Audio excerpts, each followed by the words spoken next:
आशा की जोत मैथिली कार्यक्रम में हम अहाँक स्वागत कऽ रहल छी।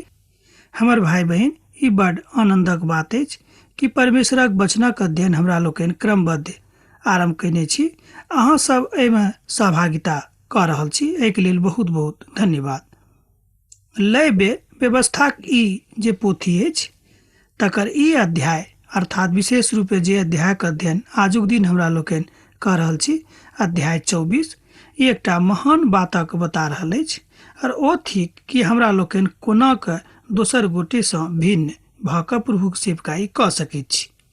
हमर भाई बहन, एहि तरहक बात हमरा सभक जिंदगीमे होइत रहैत अछि।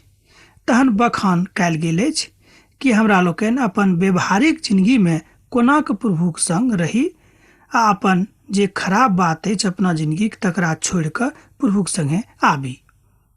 अब हमरा लोकनि आजुक दिन जे अध्याय चुनलहुँ हँ, अध्याय 24 तकर अध्ययन कऽ रहल छी।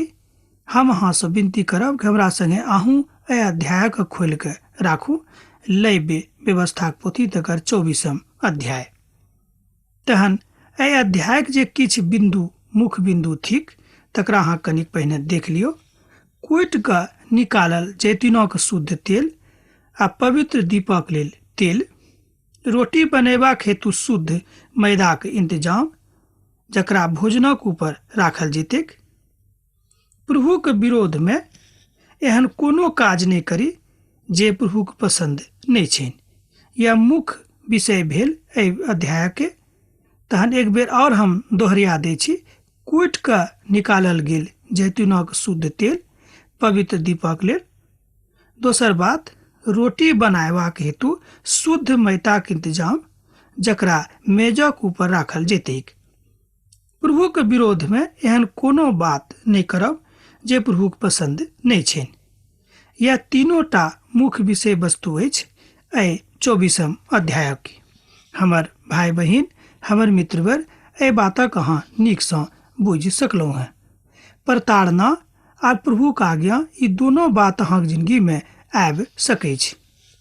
मान लियो अहाँ पवित्र परमेश्वरक महान बातक सीख रहल छी, तहन एहि बातक अहाँ सेहो बुझि सकलहुँ हैं कि अहाँ कतऽ ठाढ़ छी। दीपाधार और जैतूनक तेल जे प्रभु परमेश्वर इंतजाम करबाक कहलखिन इसराइली सबके, तकरा विषय में कोना बतायल गेल छै। एहिठाम देखियौ, प्रभु मूसा से कहलनि ई इसराइली के ई आज्ञा देबनि जे हमरा लग इजोत देबाक लेल कुटि कऽ निकालल गेल जैतूनक तेल लऽ आनब, जाहिसँ दीप नित्य जरैत रहैक। इसराइली लोकक जैतूनक तेल निकाले में बड्ड आगाँ छलाह, अर्थात एहि विधा में इसराइली लोकनि बड्ड निपुण छलाह। एहि बातक हुनका ज्ञान रहनि, बा केओ पवित्र पोथीक विद्वान कहैत छथिन कि एहि बातक ज्ञान हुनका सबके पूर्वजेक कालसँ रहनि। तहन देखियौ, पिता परमेश्वर वही ज्ञानक एहिठाम उपयोग कऽ रहल छथिन। तहन मनन आ कीर्तन बड़ जरूरी अछि। अर्थात मान लियो जो अहाँ पवित्र दिया के जरा के परमेश्वरक वेदी के सन्मुख में राखि रहल छी, तहन इसराइली सबके एहि बातक आज्ञा रहनि कि अहाँ सब प्रभु के वचन नित दिन पढ़ि कऽ हुनक मनन करी, अर्थात हुनक ध्यान करी। एहिठाम कथा एहि तरह कहल जा सकै छै, ओ थिक प्रभु के माने में कोनो अपवित्र बातक अहाँ बीच में नहीं आनू। एहिठाम ई दिया जे वेदीक आगाँ में जरायल गेल छैक से पवित्र आत्माक दिस इशारा करैत अछि। जैतूनक तेल बड़ स्पष्ट आ साफ आ पवित्र मानल जाइत अछि। पद 3 आ पद 4 में एहि तरह बतायल गेल अछि। हारून तकरा मिलाप वाला तंबू में साक्षी पात्रक बीच वाला पर्दाक बाहर प्रभुक सन्मुख नित्य साँझ भिनसर धरि सजा कऽ राखैक। ई अहाँक पीढ़ी दर पीढ़ी नियम ठहरल अछि। ओ दीपक स्वच्छ दीवट पर प्रभुक सन्मुख नित्य सजावऽ वाला रखैक। ई बात सेहो एहिठाम बतायल गेल छै। प्रभु एहिठाम दीपक महत्वक विषय में बता रहल छथि। जँ अहाँ सब विशेष रूपे प्रभुक भजनक इच्छा राखैत छी तऽ प्रभुक सन्मुख हुनक दीक्षा लेबाक लेल खूब नीकसँ आउ, अर्थात पवित्र बनि कऽ आउ। मान लियो अहाँ देहीसँ खूब पवित्र छी आ हृदयसँ पवित्र नहि छी, अहाँक लग बहुत लुकायल पाप अछि, तऽ अहाँ ई नहि बुझियौ कि प्रभु परमेश्वर अहाँके नहि चिन्हथिन और अहाँके भेंटा को स्वीकार कऽ लेथिन। से बात नहि अछि। उजाड़िस्तान में भ्रमण करैत काल में जे सब बातक इस्राएली लोकनि सीख रहल छथि, ओहि बातक एहिठाम प्रभु परमेश्वर हमरा सभक लेल आनि कऽ मूसाक माध्यमसँ दऽ रहल छथिन, जाहिसँ हमरा लोकनि एहि बातक बुझि सकी। निर्गमनक पोथी में हमरा लोकनि एहि बातक अध्ययन कऽ चुकल छी। 30 अध्याय के 7 आ 8 पद में एहि आशयक ऊपर बतायल गेल छी, जाहिसँ अहाँ परम पवित्र काजक करैत रहब और प्रभुक सन्मुख बनल रहब। प्रभुक सन्मुख दिया सजावटक एहि बातक अहाँ बता रहल अछि कि प्रभुक सन्मुख अहाँ सजि कऽ अर्थात पवित्र बनि कऽ आउ। एहिठाम सजावट पवित्रताक विषय में बखान करैत अछि। हमर भाई बहिन, जेना हम बेर बेर अहाँसँ एहि बातक दोहरिया रहैत छी, बा एना कहियो बेर बेर कहैत रहैत छी कि प्रभुक पवित्र बात पसंद छनि, कोनो अपवित्र वस्तु प्रभुक पसंद नहि कऽ सकैत छथि। प्रभु यीशु मसीह आजुक संदर्भ में संसारक इजोत बनि कऽ विचरण कऽ रहल छथि। ओ हमरा सभक सर्वोच्च याचक छथि। ओ सब दिन आ सब ठाम हमरा सभक रक्षा राखयवला प्रभु छथि, बा एना कहियो हुनका छोड़ि कऽ आर दोसर केओ हमरा सभक लेल रक्षा करनिहार नहि छथिन। हमर भाई बहिन, संसारक लोग अहाँके बड़का बड़का वाचा बान्हि लेत, बड़का बड़का अहाँक संगे वादा कऽ लेत कि हम अहाँक लेल ई कऽ देब आ ऊ कऽ देब, मुदा जहन काल आबत मदद करबाके ओ अहाँके छोड़ि कऽ चलि जायत। एहि तरहक अनुभव अहूँक जिंदगी में होइत, ई बात नहि कि नहि। ई हम नहीं कहै छी खाली एहि तरहक अनुभव हमरे अछि, एहि तरहक अनुभव अहूँके हैत। भऽ सकै छै कि हमरोसँ बढ़ि कऽ एहि तरहक कटु अनुभव अहाँक जिंदगी में होइत। तहन भेंटक रोटीक विषय में हमरा लोकनि एहिठाम देख रहल छी। एहि विषय में ओ 5 आ 4 सँ लऽ कऽ 9 पद धरि बता रहल छथि। तहन जँ अहाँ अपन जिंदगीक बाटक बुझि गेल छी तऽ प्रभु यीशुक लग आउ। आब देखियौ, एकटा पुकार अहाँक लेल अछि कि जँ अहाँ प्रभु यीशु मसीह के चिन्ह गेल छी, तहन हुनका बाटक लऽ कऽ अहाँ अपन जिंदगी में चलि आउ। किएक तऽ प्रभु यीशु मसीह अहाँके सोर पारि कऽ बजा रहल छथि कि यौ हमर धियापुता, हमरा लग अहाँ चलि आउ। 12 रोटी पकाबयवला के एहिठाम बात अछि, अर्थात जे किओ प्रभुक लेल रोटी पकाबत ओ मनुख बड्ड शांत, प्रसन्नचित्त आ पवित्र रहबाक चाही। एहिठाम 6 रोटीक दोनों मेजों पर बाँटि देबाक तकरा प्रभुक सन्मुख राखब। लय व्यवस्थाक पोथी तकर 5 आ 6 पद में एहि बातक बतायल गेल छै। एहिठाम देखियौ, ई 12 रोटी के दोनों तरफ 6 कऽ बाँटल गेल छै दुनू भाग में। ई 12 रोटी 12 इस्राएली गोत्रक के एना कहियो इशारा करैत अछि। ई 12 रोटी 12 इस्राएली गोत्रक दिस इशारा कऽ रहल अछि। प्रभु एहि रीतिसँ मूसाक माध्यमसँ अपन अपन चढ़ावाक रोटीक विधानक बता देलखिन। एहि पोथीक एहि कारणे आराधनाक महान पोथीक संज्ञा देवल गेल अछि। जेना हमरा लोकनि जाय दिन में एहि पोथीक अध्ययन आरंभ कयने छलहुँ हेँ, हम शुरुए दिन में अहाँके एहि बातक बतौने छलहुँ हेँ कि एहि पोथीक आराधनाक महान पोथी कहल जाइत अछि। एहिमे कोनो संदेह नहीं थिक कि जँ अहाँ पवित्र पोथी के अध्ययन कऽ रहल छी आ लय व्यवस्थाक पोथी के अहाँ छोड़ि देब तऽ एहि पोथी के अध्ययन पूर्ण नहीं होइत। तैं पिता परमेश्वर बहुत चुनि कऽ 66टा पोथी के संग्रह पवित्र पोथी बाइबिल में कऽ देलखिन, जाहिसँ ओहि पोथी के केओ प्रभुसँ अलग नहीं करैक, मुदा प्रभुक विधानसँ अलग नहीं राखैक। परमेश्वरक नामक नियम एहिठाम हमरा लोकनि देखब कि परमेश्वर जे परम पवित्र छथि, परमेश्वर जे महान छथि, हुनक महिमा में कोनो एहन लोक नहीं आबि सकैत छथि जे अपन जिंदगी पवित्रताक साथ जिंदगी नहीं बिताबैत छथि। हमर भाई बहिन, एहन केओ मनुख परमेश्वरक लग अपवित्र बनि कऽ जँ अयताह तऽ परमेश्वर हुनका कहियो ग्रहण नहीं करथिन। ओहि काल में कोनो इस्राएली स्त्री के बेटा जिनक पिता मिस्री पुरखक रहैत इस्राएली के बीच चलि गेलाह, ओ इस्राएली स्त्री के बेटा और एक इस्राएली पुरुष छावनी के मध्य अपना में मारपीट करऽ लागल। इस्राएली स्त्रीक बेटा प्रभुक नामक निंदा कऽ कऽ साप अगदिस लागल। ई सुनि कऽ लोग हुनका मूसाक लग लऽ गेलनि। हुनक माताक नाम सलोमित रहैक, जे दान कुलक दिबरीक बेटी छलीह। ओ हुनका बजा कऽ कहलनि, मैं बंद कऽ देलखिन, जाहिसँ प्रभुक आज्ञासँ एहि बातक ऊपर विचार कयल जायक। अर्थात एहिठाम हम देखैत छी कि जे पवित्र कुलक लोक जहन अपवित्र कुलक लोकक संग विवाह शादी करैत छथि तऽ ओहिमे की होइत अछि, जे ओहिमे कलह उत्पन्न होइत अछि।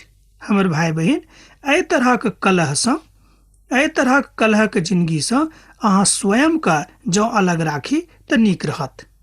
जेनाकि सलोमित एहि गलतीके कयने छलीह, ओहि गलतीके जँ हमरा लोकनि नहि करी तऽ बड्ड नीक होइत। एहिठाम प्रभु परमेश्वर एहि बातक हमरा सबके बता रहल छथि। लेवी व्यवस्थाक पोथी तकर 24 अध्याय आ 10 पदसँ लऽ कऽ 12 पदमे एहि बातक अहाँ पढ़ि सकलहुँ हैं। लेवी व्यवस्थाक पोथी तकर 20 अध्याय आ तकर 20 के संबंधमे प्रभु यीशु अपन बातक एहि तरह बाजि रहल छथि। जाहि बातक अहाँ मत्तीक रचल सुसमाचार तकर 5 अध्याय आ तकर 38 पदमे पढ़ि सकलहुँ हैं। एहि बातक अध्ययन हमरा लोकनि कऽ चुकल छी, मुदा हम अहाँके स्मरण दियाबैके लेल बता रहल छी। ओ बाजि रहल छथि जे दुष्ट लोकक सामना नहि करब। स्पष्ट अछि कि जे लोक आँखिक बदला आँखि आ जे निजी प्रतिशोधक हेतु एकटा आधार मानैत रहथि, जेनाकि आजुक किछु लोक बजैत छथि, एहि कानूनक आशय अदालतमे कानूनक एकटा स्थायित्वके नहि दैत अछि। अर्थात एना बुझियौ कि ई बात जे आँखिक बदलामे आँखि आ कानक बदलामे कान मांगैत छथि, ई बात अदालतमे कोनो स्थायित्व तत्वक उपस्थित नहि करैत अछि। अर्थात न्यायक सन्मुख कोनो माफीक पात्र ओ एहिठाम नहि छथि जे एहि तरहक अपराध कऽ कऽ प्रभुसँ बदला चाहैत छथिन। हमर भाई बहिन, कोनो तरहक अपराध कऽ कऽ अहाँ प्रभुसँ जँ बदला चाहैत छी ती बात अहाँके जिंदगीमे कहियो नहि होइत। पद 20 पढ़ि कऽ देखियौ, हम पढ़ि रहल छी। अर्थात अंग भंग करयवलाक बदलामे अंग भंग कयल जायक, आँखिक बदलामे आँखि, दाँतक बदलामे दाँत, जेहन चोट जे केकरो पहुँचेने छथि ओहि तरहके हुनको पहुँचावल जायक। देखियौ, एहि तरहक न्यायक बात एहिठाम पवित्र पोथीमे कयल गेल छी। हमर भाई बहिन, एहि बातक अर्थ अहाँ कहियो अनर्थ नहि लगायब कि प्रभु परमेश्वर हमरा सबके मारपीट करबाक दिस इशारा करैत छथि वा प्रोत्साहित करैत छथि, से बात नहि। एहिठाम प्रभु कहैत छथिन कि जे केओ अहाँके संगे एहि तरहक व्यवहार कयने छथि, प्रभु परमेश्वर बदला लिअवला छथि। ओ आँखिक बदलामे आँखि आ दाँतक बदलामे दाँत आ चोटक बदलामे चोट से ओ पहुँचा देथिन। हमर भाई बहिन, एहि तरहक बात प्रभु परमेश्वर अहाँसँ कहैत छथि। अर्थात परमेश्वरक व्यवस्था अहाँक कानूनक प्रतिपालनक हेतु सजग कऽ रहल छथि, और एहि दशामे अहाँ प्रतिपादनक नियमक सीख जायब, तहन अहाँ प्रभु परमेश्वरक लग नीकसँ रहि सकलहुँ हैं। एहि बातक विचारधारा एहिठाम भऽ रहल अछि कि जँ अहाँ प्रभुक संगे छी, जँ अहाँक महिमा प्रभुक संगे अछि, तहन अहाँ एहि बातक बुझि कऽ परमेश्वरक महिमाके देख सकैत छी। हमर भाई बहिन, एहि तरहक कुशलताक बात अहाँ अपन जिंदगीमे पाबि सकलहुँ हैं, यह प्रभुक वाणी अछि। हमर भाई बहिन, जँ अहाँ प्रभुक संगे छी तऽ कहियो अहाँ निराश नहि होयब, किएक तऽ प्रभु अहाँसँ प्रेम करैत छथि। और पशुके मारैवाला और हरजाना भेंट देख मुदा मनुखक मारैवाला मारल जायक। अहाँ व्यवस्थाक सब आदमीक लेल एके हुएक, जेना अपन देशक लेल अलग नहि आ दोसर देशक लेल अलग नहि हुएक।